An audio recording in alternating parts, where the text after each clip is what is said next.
토저의 예배인가 쇼인가 제6장 불타오르는 열정으로 하나님과 교제하라. 우리가 하나님과 함께 사는 것이 어려운 일이 아님을 배우는 것은 얼마나 멋진 일일까. 그분은 우리의 마음을 아시고 우리가 티끌인 것을 기억하신다. 그분이 때때로 우리를 징계하실 때가 있는 것은 사실이다. 그러나 우리를 징계하실 때조차 하나님은 아버지를 닮기 위해 날마다 찾아오는 불완전하지만 장래가 촉망되는 아들을 기뻐하는 아버지처럼 미소 지으며 징계하신다. 하나님과의 교제는 말로 표현할 수 없을 만큼 즐거운 일이다. 그분은 구속받은 사람들과 교제하시는데 그 교제가 다른 어떤 것 때문에 방해받지 않고 편안하게 이루어질 때 우리의 영혼은 안식과 치유를 얻을 수 있다. 그분은 이기적이거나 신경질적이거나 변덕스럽지 않으시다. 그분은 어제나 오늘이나 내일이나 영원히 동일하시다. 우리가 우리의 행위로 그분 앞에서 완전히 의롭게 될 수는 없다. 그러나 그분을 즐겁게 해드리는 것은 어려운 일이 아니다. 그분이 우리에게 먼저 주신 것 이상을 우리에게 요구하지 않으신다.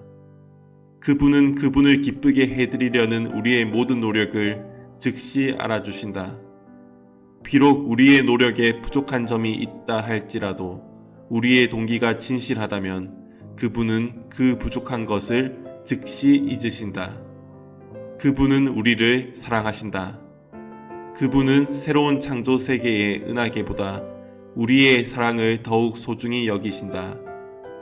하나님을 만난 사람은 하나님이 아닌 다른 것을 찾지 않는다. 왜냐하면 그는 이미 우주의 근원이 되는 분을 찾았기 때문이다. 하나님을 만난 사람은 빛을 찾지 않는다. 왜냐하면 빛이 이미 그에게 비치고 있기 때문이다.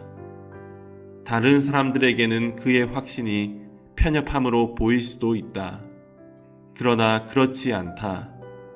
단지 그는 자기 경험을 확신할 뿐이다. 그는 다른 사람들이 하는 이야기를 듣고 믿는 것이 아니다. 그의 확신은 모사품이 아니며 성령에게서 직접 받은 원본과 같다. 성령님의 1차적인 사역은 잃어버린 영혼을 중생의 씻음을 통해 하나님과의 깊은 교제 가운데로 회복시키는 일이다. 이 일을 달성하기 위해서 그분은 회개하는 사람에게 그리스도를 계시하신다. 그런 다음 그분은 새로 태어난 영혼에게 그리스도의 얼굴에서 나오는 더 밝은 빛들을 비추어 주신다.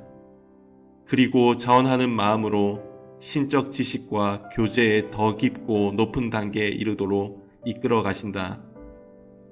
우리가 그리스도를 알 수 있는 것은 성령님이 그런 능력을 주셨기 때문이다. 우리는 성령님이 허락하시는 만큼만 그리스도를 소유할 수 있다. 하나님은 일하는 사람보다 예배하는 사람을 먼저 찾으신다. 현대인들은 예배를 잊어버리고 살지만 하나님은 예배하는 법을 모르는 일꾼을 기뻐하지 않으신다. 거룩하고 주권적인 하나님께서 능력은 있으나 도덕적 자질이 부족한 사람을 일꾼으로 사용하실 만큼 일꾼 기근 현상에 시달리고 있다고는 생각할 수 없다.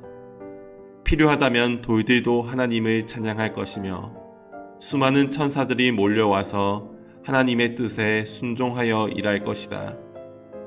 성령님이 우리에게 봉사를 위한 능력과 은사를 주기 원하시는 것은 사실이다. 그러나 성결과 신령한 예배가 더욱 중요하다. 하나님을 알기 위해서 우리는 어느 정도 하나님을 닮아야 한다. 왜냐하면 완전히 다른 두 존재는 서로 조화를 이루거나 교제를 나눌 수 없기 때문이다. 그러므로 우리는 우리의 성품이 하나님의 성품을 닮도록 모든 은혜의 방편들을 사용하여 노력해야 한다. 하나님을 더 깊이 알기 위해서 우리는 현대 복음주의자들이 아무 근거 없이 되는 대로 설정해 놓은 목표에 머물지 말고 그 이상으로 올라가야 한다. 우리는 오직 하나님만 바라보아야 한다. 우리는 생기를 잃은 현대 기독교의 평균적 수준을 벗어나서 의도적으로 더 높이 비상해야 한다. 현대의 그리스도인들에게 가해질 수 있는 가장 큰 비난은 그들이 그리스도를 마땅히 사랑해야 할 만큼 충분히 사랑하지 않는다는 비난일 것이다. 보수주의자들이 믿는 그리스도는 강하지만 그다지 아름다운 모습이 아니다. 그리스도를 향한 인격적인 사랑으로 불타는 사람을 찾기란 쉽지 않다. 보수적 그리스도인들이 모두 성의 없이 찬송가를 부르는 것은 아니지만 마지못해 형식적으로 부르는 경우가 많다고 말해도 과언은 아닐 것이다. 그리스도를 찬양한다는 현재 유행하는 복음성가의 상당수도 왠지 공허하고 힘이 없다. 심지어 어떤 것은 남녀 간의 이성적 사랑의 분위기를 물씬 풍기기 때문에 경건한 사람이 듣기에는 마치 작곡가나 가수가 그들도 알지 못하는 분에게 아첨하는 것처럼 느껴지기도 한다. 이런 노래는 유행가에 나오는 연인의 이름 대신 그리스도의 이름을 집어넣은 것 같은 느낌마저 준다. 우리와 하나님 사이의 관계가 완전해질수록 우리의 삶은 더욱더 단순해질 것이다. 형식적으로 만나 두터운 우정을 형성하지 못한 사람들 간에 서로 관계를 지속하려면 반드시 격식이 필요하다. 그러나 깊은 우정의 관계를 맺고 있는 사람들이 서로 마주 앉아 있을 때에는 그런 격식이 필요 없다. 왜냐하면 진정한 친구란 서로를 신뢰하기 때문이다. 하나님은 하나님과 우리 사이에 더 이상 격식이나 인위적인 자극이 필요 없을 정도로 서로 편안해지기 전까지는 만족하시는 법이 없다. 하나님의 참 친구는 그분의 면전에서 오랜 시간 동안 아무 말도 하지 않고 앉아 있을 수 있다. 완전한 신뢰가 있다면 상대방을 안심시키기 위한 말이 더 이상 필요하지 않다. 그런 말은 이미 오래전에 있었다. 하나님을 사모하고 존경하는 마음이 있다면 그분 앞에서 얼마든지 말없이 평안하게 앉아 있을 수 있다.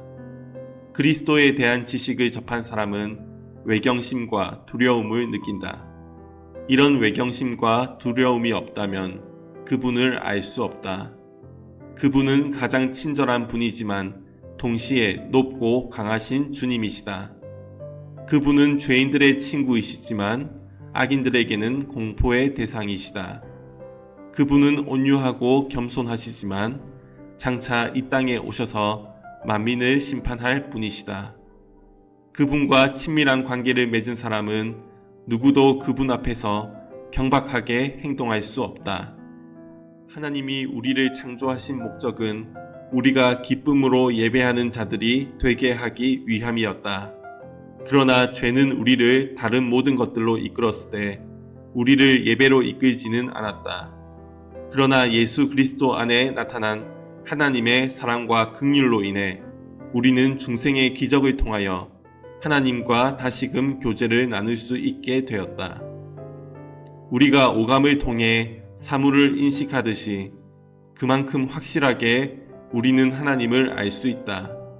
왜냐하면 우리의 마음속에 그분을 알 수 있는 인식 능력이 있기 때문이다. 우리가 물질적인 세계를 인식할 수 있는 것은 그런 인식이 가능하도록 주어진 능력이 우리에게 내재되어 있기 때문이다.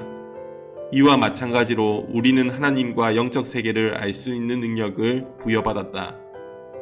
성령님의 감동에 따라 그 능력을 사용한다면 우리는 하나님과 영적 세계를 알 수 있다.